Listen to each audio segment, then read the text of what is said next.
Guys, my name is Nicky Nieves. I am originally from New York, born and raised in Queens. I went to Queens College for a year, and then I kind of like journeyed outwards. I've basically been playing all of my life. 2009, 2010, I went to go play for Queens College.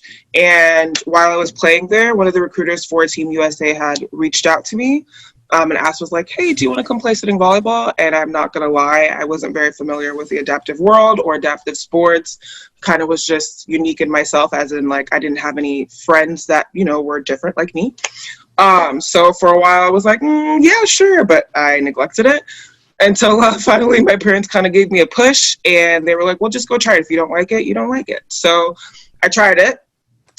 First two camps were a little bit different, but I ended up loving it. So since 2011, I've been on Team USA. I won my first gold medal in Paralympic Games in 2016 in Rio. And yeah, I'm just kind of still trucking, still on Team USA, and really just helping move the movement along of adaptive sport through the help of the ADA, and just helping all my fellow athletes any way that I can. Lived a significant portion of my life overseas in, playing professionally in Spain and France. I really grew to appreciate the Americans with Disabilities Act, even from just a basic access level. I mean, I remember the first time that I got to Spain and I wanted to work out at a private gym, have a membership, the whole shebang. And I asked about the accessibility of it, and they said, sure, we have an elevator. So I show up, and they had 4 stairs up to the elevator. And so I always joked when I was abroad that the 2 things I missed the most were my family and the ADA, because those were things that I didn't run into in the US, right? Because those were taken care of for us. So here at the City University of New York, we have embarked on creating a inclusive sports forum that has allowed students with disabilities to have the same intercollegiate sport experience as their able-bodied peers. And so all of us on this panel have a role, have a story within adaptive sports. And so, Chris, let's start with you. What has been the impact of sport on your life? Sports gave me a place to go to when my mom passed away. Actually, it's when I'm on the court, I'm so focused into the game that everything was out the window. And also, sports also introduced me to so many great people that opened doors for me. And sports gave me a chance to compete and show the world the things that I can do at the highest level. It created a community for me that I didn't know that I needed. So, you're growing up and you have, your best friends, and you have your sport. And of course, sport within itself, gives you more confidence. It teaches you how to be on time. It teaches you how to be accountable. It teaches you how to be respectful, grows you into a leader, But through adaptive sport, it's kind of like all of the struggles that I've gone through that you don't really share with everybody, because, you're unique, you're running yourself. You find a community of people that share it with you, which I thought was really cool, because I'm like, oh my gosh, I didn't know that you went through this, or, oh my God, I didn't, having another friend that didn't have a hand. So where I could be like, well, how do you do this? Or this is how I did that. So that was really cool. Just because it's adaptive sport, that does not mean that it is easier. Another thing is that not everybody with a disability will excel at just any adaptive sport. You actually have to have talent. So some sports, there's athletes that actually will be able to outperform their able-bodied counterparts. So that's another thing that people should be aware of. I'm really proud that we're all part of a university that values the contributions of people with disabilities in all aspects of university life, including intercollegiate athletics. And I wanted to take an opportunity to say, hey, happy birthday, ADA. Happy 30th birthday, ADA. You don't look a day over 1 year old. And I mean that in a flattering way, because it's heartening to hear the same level of enthusiasm and hope from all of us as people with disabilities over the power and the promise of the ADA that we heard when the ADA was first signed into law 30 years ago today. On the other hand, the ADA doesn't look a day over 1 year old, in the sense that unfortunately many of the same barriers that we hoped would have been ameliorated through 3 decades of disability rights legislation, unfortunately is still very much with us today. And we're hoping that over the next 30 years, that the group of leaders who are on this panel will lead a renewed movement to make sure that in the United States we truly fulfill the promise of the ADA in terms of meaningful access and opportunity for all people with disabilities in all aspects of university life, starting with athletics and sports. My name is Erin Holmes. I am on the currently on the men's wheelchair basketball team for CUNY, as well as the newly kind of getting created adaptive track and field team at Queensborough Community College. I am a psychology major, hoping to parlay into sports psychology. I spent 11 years in the United States Army. I did a combat tour to Iraq in 2009 for the drawdown of troops, where I received the United States Army Combat Action Badge for being engaging in hostile enemy action. I was hit by an IED and sustained a pretty severe traumatic brain injury. It was 150 pounds worth of C4 that pretty much took off the front end of my truck. So hearing loss, back damage, all total 260% rated disabled through the Veterans Association. I think they kind of need to figure out how to do their math, because I don't know how 260 ends up going over 100. In 2016, I sustained a catastrophic leg injury where I tore my hamstring off of my pelvis. The whole hamstring rolled off of the femur and ended up coiling into my kneecap. And actually, the Hospital for Special Surgeries was the one who put Humpty Dumpty back together again. So I give them a lot of credit. They went in, cut the entire back of my leg open, went in, fished my hamstring out of my kneecap, rebolted it back to my pelvis. But that left me not being able to do any impact sports. So I'm not allowed to run, I'm not allowed to skip, jump, with the fear that I would potentially rip my hamstring back off. So in 2019, I was invited to go to the United States Army Warrior Team Trials. I competed in 7 events and swept 7 out of 7 gold medals in swimming, shot put, discus, and powerlifting.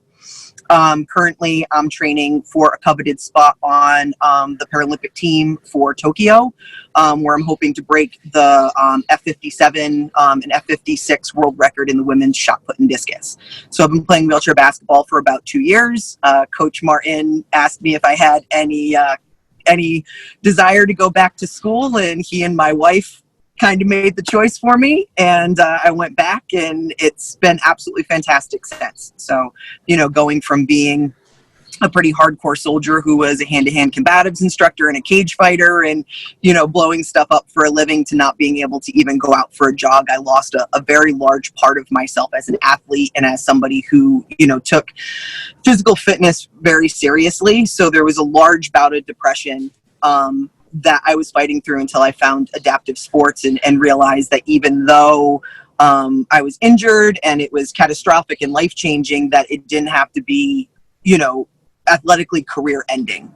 So finding CUNY and finding adaptive sports has been an absolute turnaround, for my mental health, for my family's mental health, for really just everything. It's a life-changing opportunity to be able to go and do collegiate sports when I thought that was something that was completely out of the realm of possibilities after my injury. I feel like it could be a lot better. For me, like, we have regular cable, but unless you have the Olympic channel, you're not going to get any of the Paralympic events. So it's really, unless you're going on YouTube or subscribing and paying additional money to, your cable company to actually get adaptive sports, it's really on you to kind of find videos and find places that are actually airing it. For me, it's been exceptionally difficult because I'm a multi-sport athlete. So I'm trying to, get rules and techniques, and it's really hard because I can't just turn the TV on a Sunday night and go pick up a wheelchair basketball game, the Olympics are on, but for me, I'm a seated thrower. So watching all of the Olympics and seeing, you know, regular able-bodied standing throwing doesn't do a lot for me to be able to take notes. And I feel like the mainstream media is really missing out on an opportunity to hit a demographic that they have not been reaching out towards. You know, there's no Coke sponsorship for, you know, a female seated discus thrower. You know, Nike's not necessarily looking for that, but I feel like they're missing huge opportunities to be able to bring an inclusive message and get more adaptive athletes. You know, I don't think that they look at it and see dollar signs, which is a huge issue. You know, trying to get any kind of media coverage or any kind of sponsorships, they want to see the green behind it, and I don't think that they're really understanding that there are millions of disabled people in the world who want to see themselves or see an image reflected of them on television, and it's not happening, and it's really unfortunate. I feel like we have been kind of like the stepchild. So like whenever the Olympics gets all these hours, right, and they get this contract, they get all these hours, and then when it comes to the Paralympics, it's drastically shrunken, and then they show like the games at hours that are like crazy, like, you know what I mean, like super late at night or super early in the morning. And now as like time goes on, it's gotten a little better. So like I want to say maybe like a month ago, they like played my gold medal match at like 7 p.m. on NBC. Mm-hmm. And like random people were like, "Oh my God, I'm watching your game on TV." I'm like, "Really?" So I'm like, okay, like you kind of get it. Like you're equaling the playing field. However, I don't, like Chris said, like I feel like there should be more. Like it shouldn't only be like, oh, okay, well, like it's a games year. The games is getting this much. Okay, so now the Paralympic games are going to get this much. I feel like there should be more. Like we should be seeing wheelchair tennis. We should see powerlifting. Every adaptive sport should get a time to shine, even if it is on a channel, because like he said, like I didn't know anything about adaptive sports. I didn't even know that world existed until they were like, "Hey, come try sitting volleyball." And I'm like, "What's that?" Like, you know what I mean? So I just feel like because we have so many individuals with disabilities throughout the U.S., which are spread. There's not, you know, a concentrated area of people with disabilities. I feel like the more you give the opportunity to not only showcase the sport, but show like the competitiveness in it, the more athletes will start appearing, you know, like people that have gotten injured, that are out of the military, that didn't even know things like this existed unless they're going through like Walter Reed or, you know, like a friend of theirs have been like exposed to it.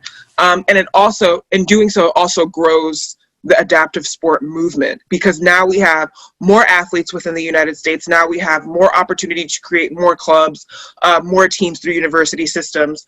And now we're creating a space to where like I can compete within the USA to make me better. Because right now it's like, oh, okay, well, I play with my teammates. We have camp and we play against each other. But if we're wanting competition, we either have to go overseas or jump up to Canada, because there's no, like, not even a club system for, like, volleyball. So that's why I'm kind of envious of basketball. I'm like, dang, like, you guys got all these clubs and stuff where you can, like, play against each other.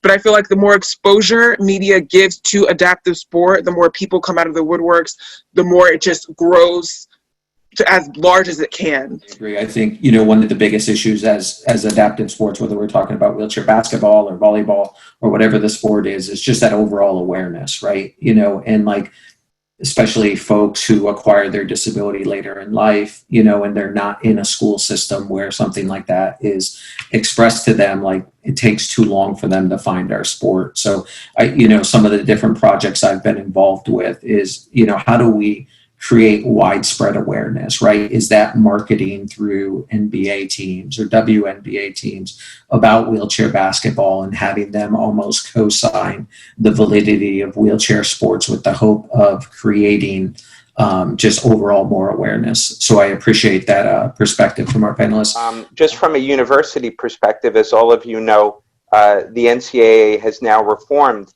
its guidelines that allow individual student athletes to benefit from their likeness, to be able to earn for their brand, their individual brands, while still competing and retaining their eligibility. And, you know, quite frankly, when the university leadership asked about about how this would impact student athletes at CUNY, I said, well, I don't see it impacting most of our student athletes, but I absolutely do for our athletes in adaptive sports with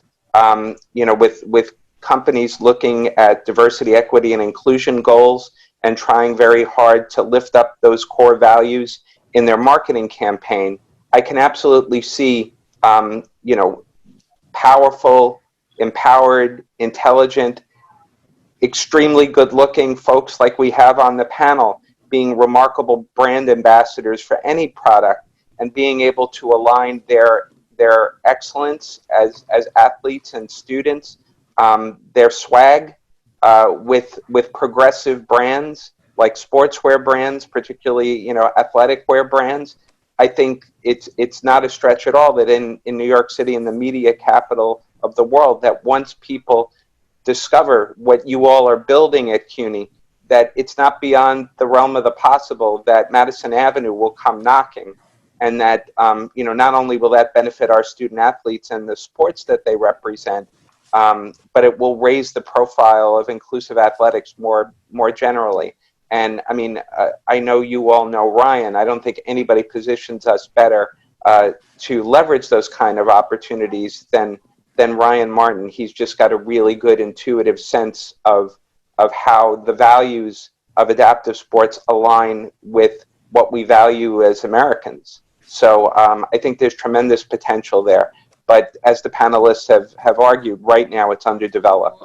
As far as like access or sometimes like if there's wheelchair athletes, how wide, an elevator is if they're tiny, or if elevators aren't working and now you're having to go up and down stairs. Fortunately enough, all of my teammates are mobile because they wear prosthetics, but it's like, what about the teams that don't have mobile athletes? Like, what are you going to do with them? And some countries are definitely better than others. So in Japan, they have like a raised bump on the middle of their sidewalks for athletes that are visually impaired, so they can stay in the middle of the sidewalk. To whereas other countries, it's just like there's nothing really available, no ramps. So I definitely feel like it's just dependent on where you're going and how developed the country is. So even some places in Europe, I feel like in the UK was pretty well as far as accessibility. But then when you go to other places like South America, it varies. It goes kind of down. So I think more consistently what the ADA provides here for individuals with disabilities in America that isn't necessarily the same in other countries is an overall baseline of consistency, as opposed to like if I'm in Madrid, Spain, where I lived several years, or in Paris, or Barcelona, some of those major cities, it was pretty accessible. And you could see there was some well thought out planning that went along with it. But there wasn't necessarily that uniform standard that was adopted by, smaller cities or more Pueblo cities and different things like that. And I felt like the opportunities that I had to play professionally during those times were great. And there was a tremendous sense of fan support. But I felt overall for people with disabilities, they had less opportunities, albeit they had a professional sporting league. So I thought that was really interesting. I would like to see a lot more awareness for disabilities that aren't visible, especially as a veteran. People don't look at me and assume that I am disabled. I look like an able-bodied person, and bringing more awareness to invisible wounds. My scar isn't something that a lot of people get to see. It's in a tender place. So people look at me and they automatically assume that I'm an able-bodied person, or that I don't have issues, and giving more light and more focus to those invisible wounds, PTSD and sexual trauma and brain injuries and things that people don't necessarily understand because you can't see them readily. And I feel like a lot of people in America, a lot of people in the world, unless they have that tangible, okay, I can see that you don't have legs, or I can see that, you have a physical disability or, a cognitive disability. It's very hard for people to grasp that somebody who looks totally able-bodied can't retain numbers, and bringing more light to that, I think, is what I would like to see, and not regressing. You know, I feel like we have nowhere to go but up. But obviously, in this current political climate, it's frightening to think that potentially those 30 years we could start regressing instead of progressing. And I think that's what I want to see, is making sure that we're not taking steps backwards while we're trying to take steps forward. And in 30 years, we're only 10 years advanced. You know, I'd like to make sure that that progression and that ball keeps rolling, and that, you know, more education and more access, and, you know, adaptive sports becoming, you know, just as big as the NBA or the MLB or the, you know, the Women's Basketball Association, and seeing progress and not having it become stagnant, I think, is the biggest thing that I would like to see happen within the next 30 years. I feel like we should have more opportunity throughout the ADA. So, you know, we've come such a long way, but then you still hear horror stories about accessibility within the workplace, opportunity within the workplace, opportunities within the school system. I would like to see more opportunity and accessibility given to individuals, just to create a fair and equal playing ground for everybody. And more education too. I feel like the more we educate individuals that disabilities are not only, you know, like Erin said, that you can see them, but they're invisible as well. The more well-versed people in positions of power will be able to give more resources to those individuals, or resources in general to anybody. So just more opportunity. Feel more to educate our community about the ADA, for them to know that they have rights. So when they get into a certain situation, they know where to go. Because without knowing about the ADA or getting educated on it, you won't know your rights. You won't know the rights that you have. So when you go into an interview, you want to know your rights. You want to know what they could say to you. You want to know how they could treat you.